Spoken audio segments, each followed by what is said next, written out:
First tonight, the Food and Drug Administration is warning that some COVID-19 tests cannot be trusted. Thanks for joining us this afternoon. I'm Britt Marino, and we have our Grace Reader who went out to see what the potential impact is here at home. Grace, which tests do we need to look out for? Well, these are specific tests from one company, but there are several names that company goes by, so we're going to put them all up on your screen so you know exactly what to watch out for. It's the Lucis Laboratories tests, both antigen and antibodies. This company can also go under the names Lucient Diagnostics, Vivera Pharmaceuticals, or Eagle DX.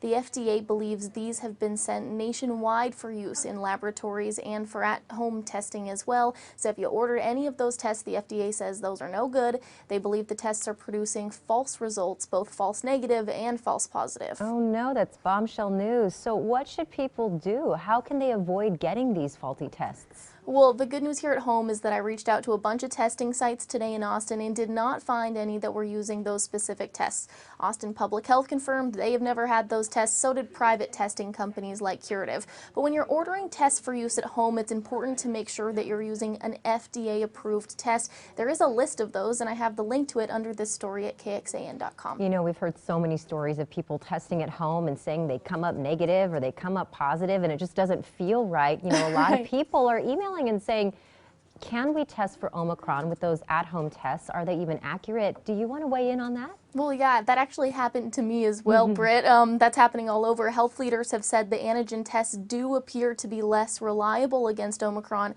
but still, Dr. Desmar Walks, the local health authority, said those are still good tests for people who are not showing symptoms to monitor possible exposure. She did say if you're experiencing symptoms, though, it is important to wait until you get that negative PCR test before you're back mingling in public. Alrighty, and for all our neighbors out there who have COVID right now, we're thinking of you. We hope you don't feel too badly. Grace, thank you so much for your time. And to read more about the FDA warning on those tests or find where you can get tested for COVID, just head over to kxan.com and you can click on Grace's story.